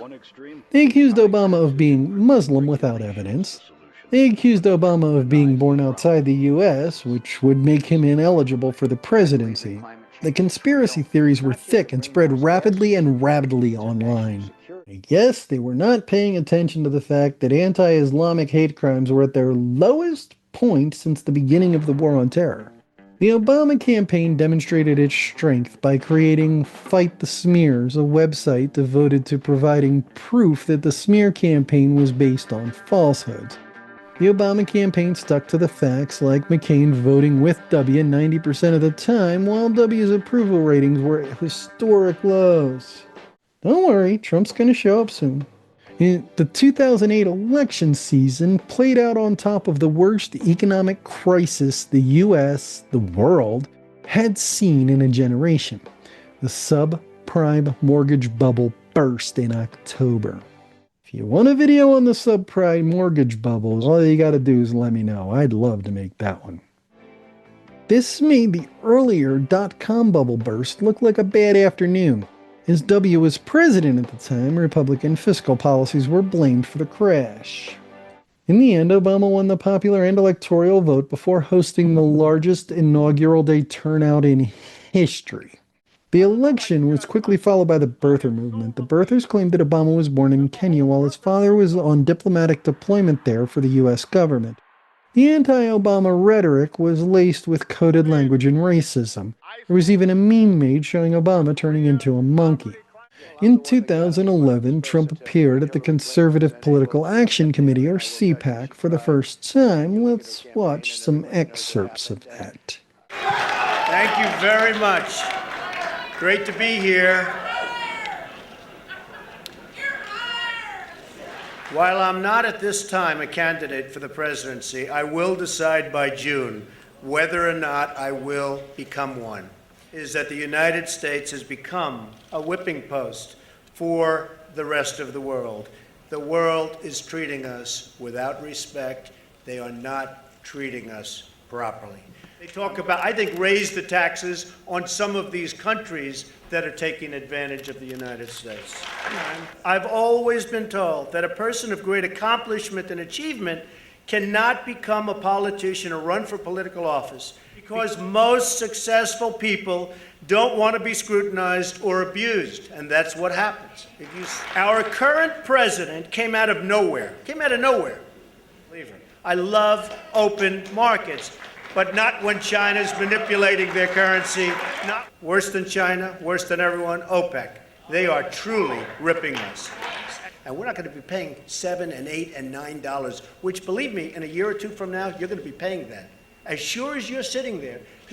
How about the Somali pirates? Now, that doesn't really pertain to us. How simple would that be? If we had a good admiral, give me one good admiral and a couple of good ships, we'd blast them out of the water so fast. So I have a reputation for telling it like it is. I'm known for my candor.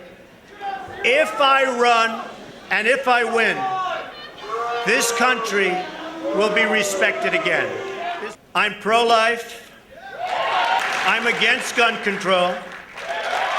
And I will fight to end Obamacare and replace it. Replace it with something that makes sense for people in business and not bankrupt the country. If I decide to run, I will not be raising taxes. We'll be taking in hundreds of billions of dollars from other countries that are screwing us. We'll be creating vast numbers of productive jobs, and we'll rebuild our country so that we can be proud. Our country will be great again. Thank you very much. It's an honor. Immediately after this, Trump joined the birther movement with public calls for Obama to release his birth certificate. Obama did release his birth certificate, and then Trump said it was fake, and then Obama just started ignoring all this nonsense. Trump did not run in 2012, probably because he knew that the Republican candidate could not win while the party was split. Let's talk about the Tea Party now. The U.S. has a long history of populist movements in response to financial hardships. In 2009, this was repeated with the Tea Party, which split off from the Republican Party. It all started with CNBC commentator Rick Santelli on February 19, 2009.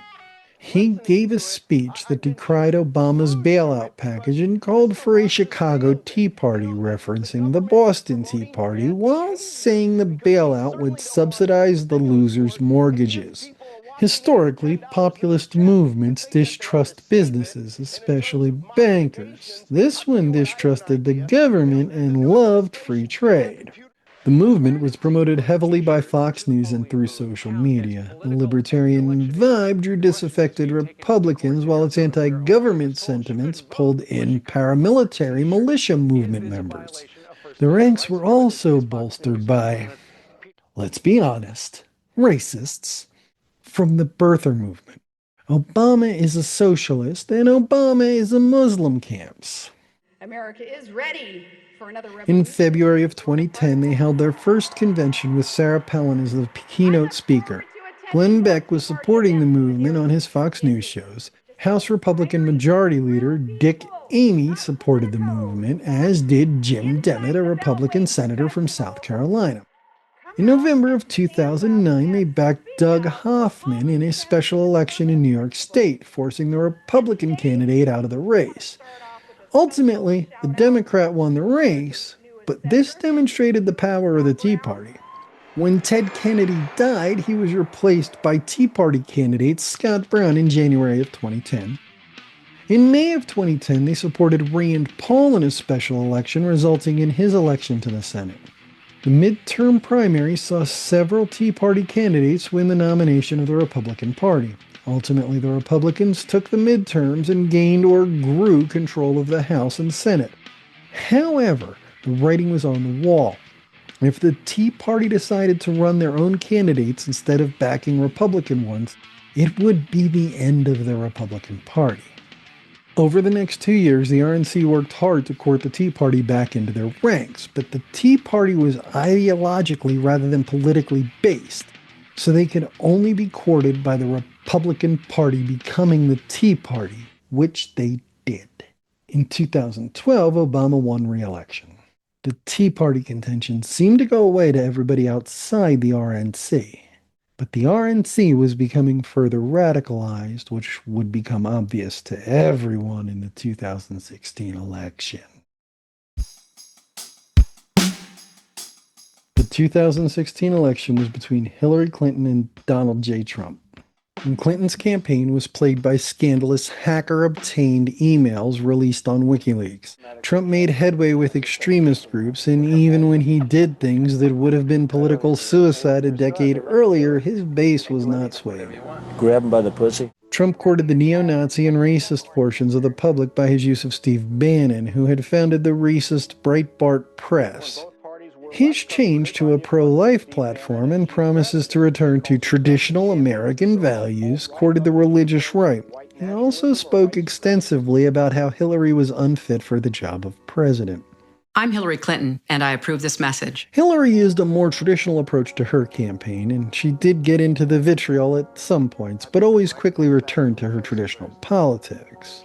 The two met for a debate. Let's look at some excerpts. Secretary Clinton, Mr. Trump, welcome. Let's get right to it. The first topic is the Supreme Court. You both talked briefly about the court in the last debate, but I want to drill down on this because the next president will almost certainly have at least one appointment and likely or possibly 2 or 3 appointments, which means, first of all, where do you want to see the court take the country? And secondly, what's your view on how the Constitution should be interpreted? Do the founders' words mean what they say, or is it a living document to be applied flexibly according to changing circumstances? I think when we talk about the Supreme Court, it really raises the central issue in this election. Namely, what kind of country are we going to be? And I feel strongly that the Supreme Court needs to stand on the side of the American people, not on the side of the powerful corporations and the wealthy. I have major disagreements with my opponent about these issues and others that will be before the Supreme Court.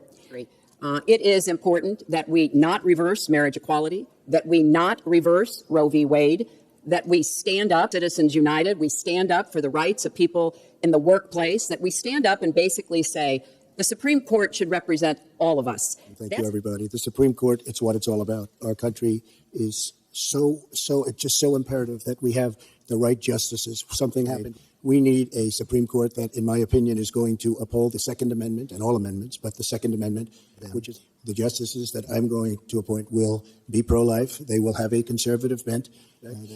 They will interpret the Constitution the way the founders wanted it interpreted. Mr. Trump, you want to build a wall. Secretary Clinton, you have offered no specific plan for how you want to secure our southern border. Mr. Trump, you are calling for major deportations. Secretary Clinton, you say that within your first 100 days as president, you're going to offer a package that includes a pathway to citizenship. The question really is, why are you right and your opponent wrong? We need strong borders. They're coming in illegally. Drugs are pouring in through the border. We have no country if we have no border. Hillary wants to give amnesty. She wants to have open borders. We have to have strong borders. We have to keep the drugs out of our country. Right now, we're getting the drugs. They're getting the cash. I want to build the wall. We need the wall. And you're right. I don't want to rip families apart. Every undocumented person would be subject to deportation. Now, here's what that means. It means you would have to have a massive law enforcement presence, where law enforcement officers would be going school to school, home to home, business to business, rounding up people who are undocumented. I think that is an idea that is not in keeping with who we are as a nation. I think it's an idea that would rip our country apart. When it comes to the wall that Donald talks about building, he went to Mexico. He had a meeting with the Mexican president, didn't even raise it. He choked. So I think we are both a nation of immigrants and we are a nation of laws, and that we can act accordingly. And that's why I'm introducing comprehensive immigration reform within the first 100 days with a path to citizenship. I have no idea. I never met Putin. This is not my best friend. But if the United States got along with Russia, wouldn't be so bad. Which is the economy, and I hope we handle that as well as we did immigration. You also have very different ideas about how to get the economy growing faster. Secretary Clinton, in your plan, government plays a big role. You see more government spending, more entitlements, more tax credits, more tax penalties. Mr. Trump, you want to get government out with lower taxes and less regulation. Yes. We're going to drill down into this a little bit more, but in this overview, please explain to me why you believe that your plan will create more jobs and growth for this country and your opponent's plan will not. Secretary Clinton. Well, I think when the middle class thrives, America thrives. And so my plan is based on growing the economy, giving middle class families many more opportunities. I want us to do more to help small business. That's where 2/3 of the new jobs are going to come from. I want us to raise the national minimum wage because people who live in poverty should not, who work full time should not still be in poverty. And I sure do want to make sure women get equal pay for the work we do.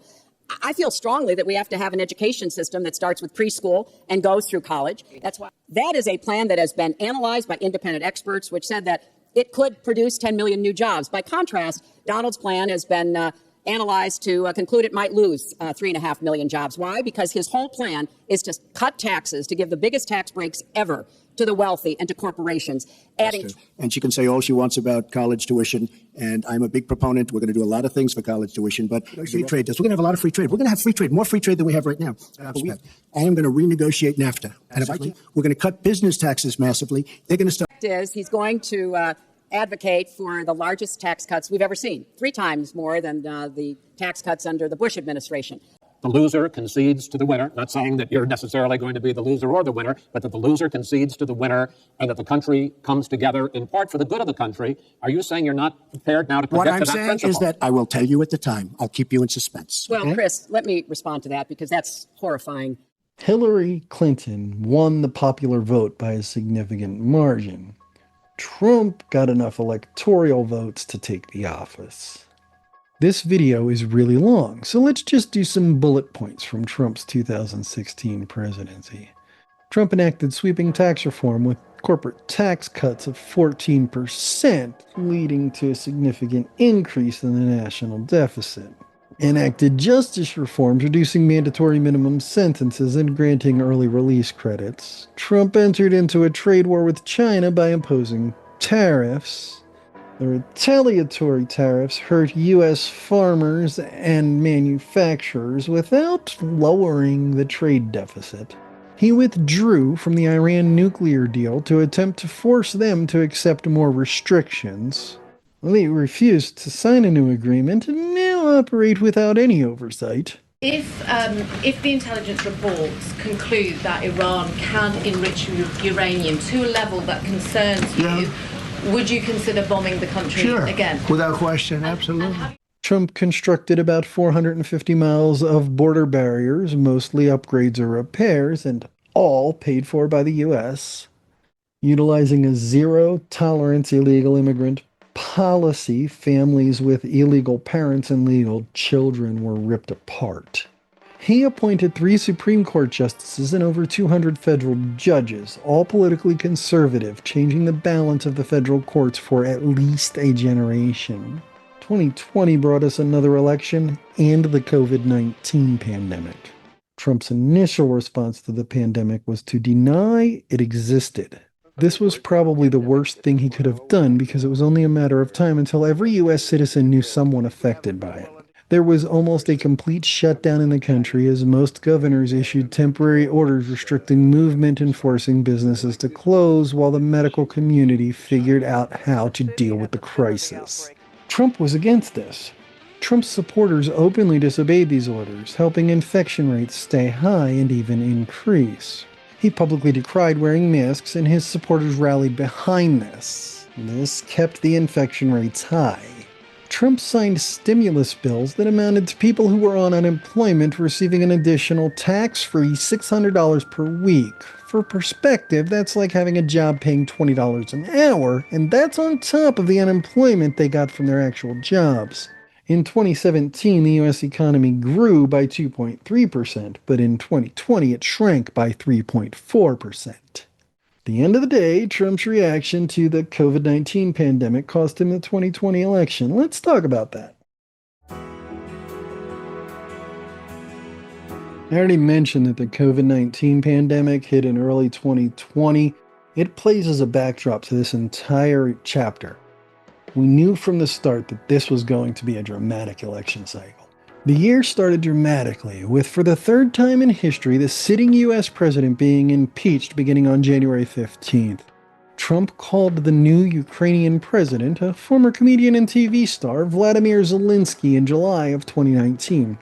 Allegedly, Trump's purpose for this call was to use U.S. military aid, which Trump had just blocked, and a presidential visit to the country to pressure Ukraine into opening an investigation into already discredited claims that Joe Biden had used his vice presidential office during the Obama administration to assist his son, Hunter, in profiting in his role as an executive with a Ukrainian energy company. Eventually, Trump would be exonerated by a Senate controlled by the Republicans, with the vote following exactly along the party split. COVID-19 was declared a public health emergency of international concern by the World Health Organization, or WHO, on January 30th. On February 4th, Trump gave his third State of the Union address. Let's watch some excerpts. Madam Speaker, the President of the United States.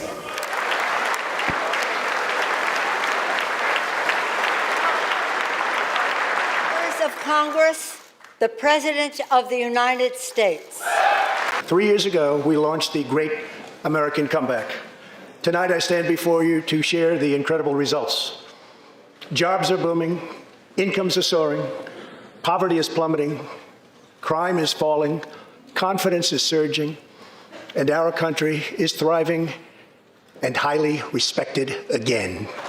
America's enemies are on the run, America's fortunes are on the rise, and America's future is blazing bright. The years of economic decay are over. The vision I will lay out this evening demonstrates how we are building the world's most prosperous and inclusive society, one where every citizen can join in America's unparalleled success, and where every community can take part in America's extraordinary rise. Since my election, we have created 7 million new jobs, 5 million more than government experts projected during the previous administration. And very incredibly, the average unemployment rate under my administration is lower than any administration in the history of our country. African American poverty has declined to the lowest rate ever recorded. Under my administration, 7 million Americans have come off food stamps and 10 million people have been lifted off of welfare. Since my election, the net worth of the bottom half of wage earners has increased by 47%, 3 times faster than the increase for the top 1%. Thanks to our bold regulatory reduction campaign, the United States has become the #1 producer of oil and natural gas anywhere in the world, by far. We have invested a record-breaking $2.2 trillion in the United States military. To rescue these students, 18 states have created school choice in the form of opportunity scholarships. The programs are so popular that tens of thousands of students remain on a waiting list. Before I took office, health insurance premiums had more than doubled in just 5 years. I moved quickly to provide affordable alternatives. Our new plans are up to 60% less expensive and better. Drug overdose deaths declined for the first time in nearly 30 years. A better tomorrow for all Americans also requires us to keep America safe. That means supporting the men and women of law enforcement at every level, including our nation's heroic ICE officers. My administration is also defending religious liberty, and that includes the constitutional right to pray in public schools. Strongly defending our national security and combating radical Islamic terrorism.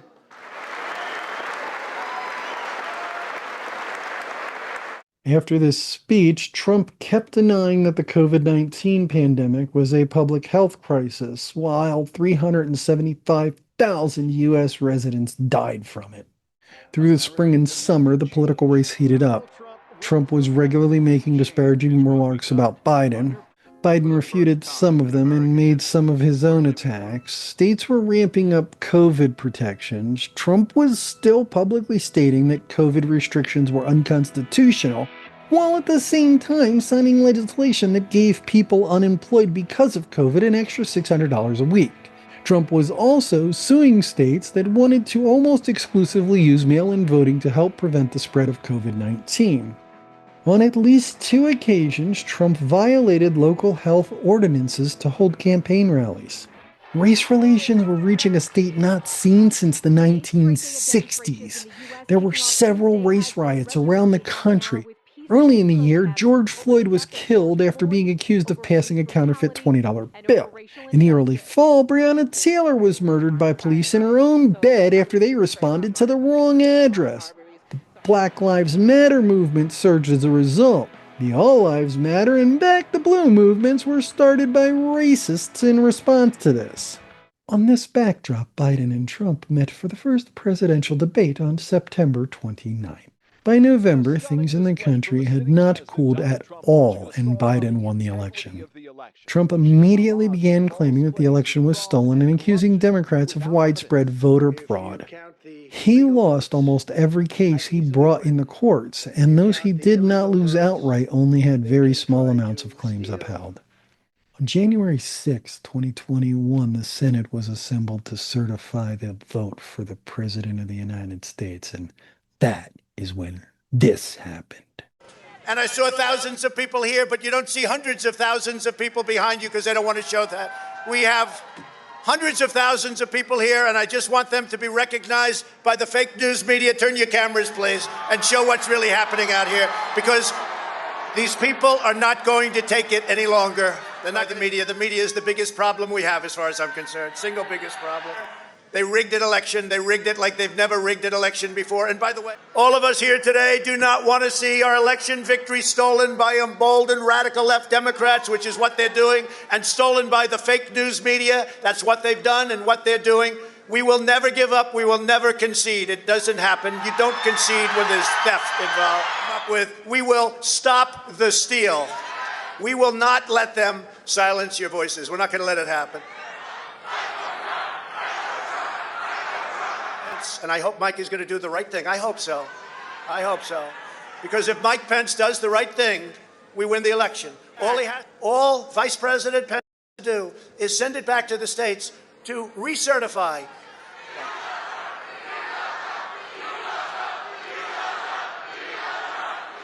We're gathered together in the heart of our nation's capital for one very, very basic and simple reason: to save our democracy.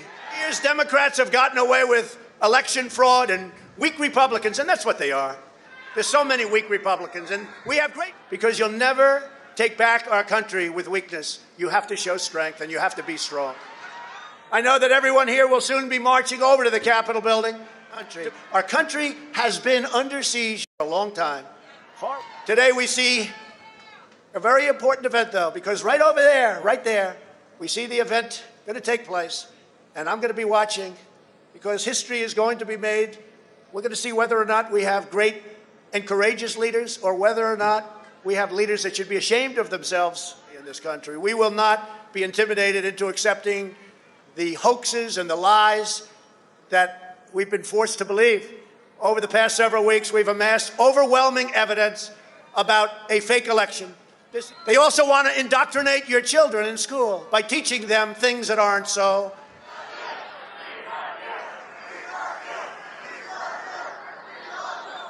So today, in addition to challenging the certification of the election, I'm calling on Congress and the state legislatures to quickly pass sweeping election reforms, and you better do it before we have no country left.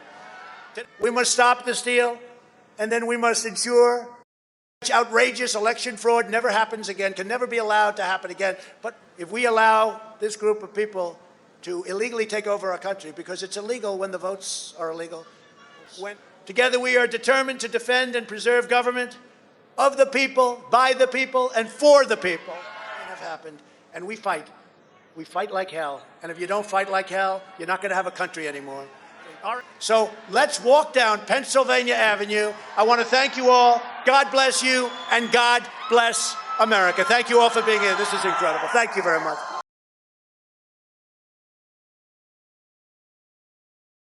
Hey, brother, we're boots on the ground here. We're moving on to Capitol now. I'll give you a boots on the ground update here in a few. Multiple Capitol entries! Multiple Capitol entries!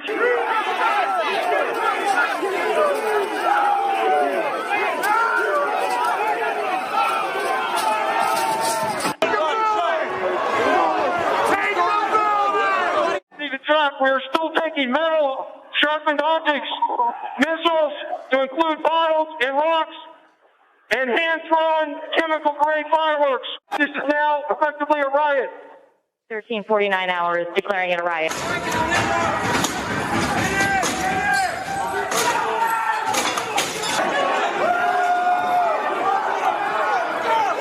Okay, guys, apparently this tip of the spear has entered the Capitol building.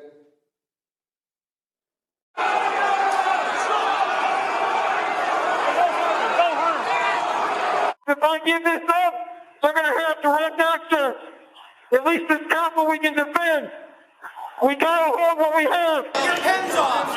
Yeah. The fuck? Take your pins off.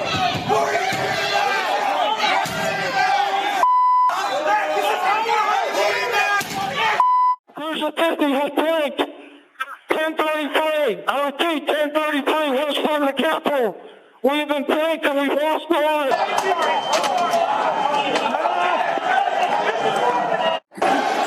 Can I speak to Pelosi? Yeah, we're coming, bitch. Oh, my bitch, we're coming for you too, fucking traitor.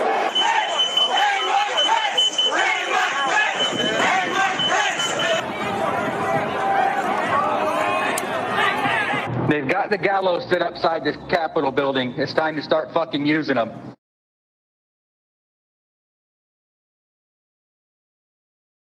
I know your pain. I know you're hurt.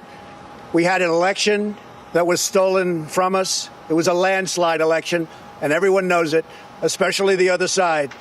But you have to go home now. We have to have peace. We have to have law and order. We have to respect our great people in law and order. We don't want anybody hurt. It's a very tough period of time. There's never been a time like this where... So go home. We love you. You're very special. You've seen what happens. You see the way others are treated that are so bad and so evil. I know how you feel. But go home and go home in peace. I just say people were emotionally drained by the time that videotape was done. Emotionally drained? At the White House? Here's what was happening at the same time at the Capitol. Oh, keep pushing. Don't lose the momentum.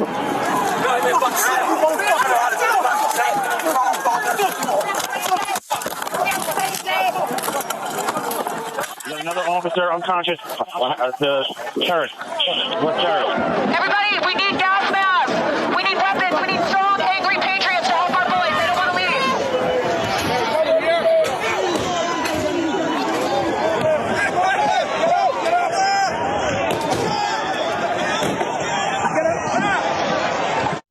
The fallout from that is all part of the lead up to the 2024 election, so let's start talking about that now. So after there was an attempted coup at the Capitol building, the presidency did change hands. Let's hear about the results of that insurrection before we move on to its aftermath. Approximately 140 law enforcement officers were injured. The representatives were evacuated from the building utilizing secret Cold War-era tunnels. This threatened the peaceful transfer of power guaranteed by the Constitution. 5 deaths are directly attributed to the insurrection. Insurrectionists had brought guns, knives, hatchets, pepper spray, and other weapons to the Capitol, showing premeditation. Some characterize this as a riot or domestic terrorism. I prefer insurrection because Trump literally attempted to overthrow the U.S. government. Trump was impeached over allegations that he had incited the insurrection. Democrats needed a handful of Republican votes to make the impeachment stick. Impeachment did not stick because the Republicans drew up ranks and every single one of those motherfuckers voted for Trump's acquittal. In total, over 1,500 people were arrested on charges related to the insurrection. Only 4 of them were acquitted on all charges. 181 of them were convicted on all charges. Others run the gamut from plea deals to partial convictions to some charges being dropped and others being convicted. Remember the dude who was punching the glass while the officer stood between him and the door? That was Zachary Jordan Allen. And that door was the door to the Speaker's lobby. Eventually, he used another insurrectionist's helmet to shatter the glass. Ashley Babbitt was shot by police attempting to climb through that broken glass. According to family, he didn't turn himself in because he didn't want to go back to jail. Allen was found guilty and sentenced to 96 months incarceration. During Joe Biden's presidency, the U.S. public was actually able to sleep at night, and Trump wasn't having any of that. A couple points from Biden's presidency. The GDP increased by 10.5% under Biden, opposed to 7.6% under Trump, even if we exclude 2020 due to COVID. During Trump's administration, 6 million jobs were created. During Biden's, 16.6 million jobs were created. The border was a complete mess under Biden. Early on, he cleans up the human rights nightmares Trump left behind, but then he doesn't do much else. There was a massive immigration reform bill late in Biden's presidency that Trump blocked because he wanted to run on the issue. Also, during Biden's presidency, the Supreme Court overturned Roe v. Wade. That re-energized and revitalized the religious right who was already behind Trump and now feels like he really can lead the U.S. into a Christian theocracy. So, 2024 is Biden v. Trump until June. In June, Biden performed so poorly in his debate against Trump that he withdrew and was replaced by his vice president, Harris. This was a dumb decision, because as much as I'm a humanist who feels all people deserve to be treated the same, I am also a realist. There is too much pervasive, overt, covert, and systemic sexism in this country for a woman to be elected president. Yet, we will get there. And Trump ran on a pro-gun, anti-abortion, anti-immigration, anti-trans income tax reform platform, which are all things his base loves. They pretty much have since Reagan ran on that platform way back in the 1980s. Trump won the election because, as awesome as Harris is, she just has one too many X chromosomes for the Neanderthals to vote for her. And I'm stopping the video there because at the time I made this video, we were all living with the ramifications of that election. So, where do we go from here? So where do we go from here? I mean, I don't want to do anything regressive. I don't want to go around undoing progress because of unintended consequences. Whatever we do, it has to be progressive and move us forward. That being said, I have some ideas. First, we can federalize the public education system and its curriculum. The former would allow us to spend an equal amount on the education of every student in the entire country. No more of this, oh, you're from a poor state, you get 56 cents a day for education. Oh, you're from a rich state, you get $5,600 a day for education. No. Every student gets the same amount, regardless of where they're from. The latter would allow us to enforce civics education, courses on empathy and understanding, and do these things nationwide. Once we've done that, we can tell the private schools, this is your curriculum. You may add to it. You may not change it. You may not take away from it. This curriculum must be upheld or you are not a school. This will prevent them from doing things like teaching young earth creationism and the lost cause myth and all that other stuff I talked about a couple chapters ago. If a private religious school wants to teach that in chapel, by all means, go right ahead. That is freedom of religion. But then the students go to science class and get to learn that everything you taught them in chapel is bullshit. I think we need some type of public re-education system as well. I have no idea how to administer or enforce that, but I do think it's necessary to help deprogram all the members of Trump's cult. I think we need a couple of constitutional amendments. I'm going to go ahead and read this part. 1. No convicted felon can hold a national office. 2. No more presidential pardons. Period. Sorry, one bad apple ruined it for the whole damn bunch. 3. No members of identified hate groups can hold a national office. Then, we need to classify the Republican Party as a hate group. I know there's members of the Republican Party that don't support MAGA, and you know what? I don't fucking care, because you can go start a new goddamn party. Beyond that, I have no idea how to fix this or keep it fixed, but I'd love to hear your thoughts in a comment. Don't forget to like, share, and subscribe, and I'll see you next time there's an impossible knot to untangle. Berzelis, or Buzz Windrip, is elected president by fear-mongering, promising dramatic social and economical reform. In this movie, a deeply religious and single, mainly because they were the only ones who still had intact production facilities after Europe was all done the segregation academies would not hire the teachers and administrators from the black public schools, so that position was now. In the summer of 1964, SNCC and CORE launch a massive voter registration march. On September 9th, the Plumbers, a group of ex-CIA, this provided Murdoch and the U.S. with unprecedented During his impeachment, his Yale-trained lawyer said in 2000 the presidential race was between Democratic VP Al Gore and in the end, Obama won both the popular and the electoral vote before the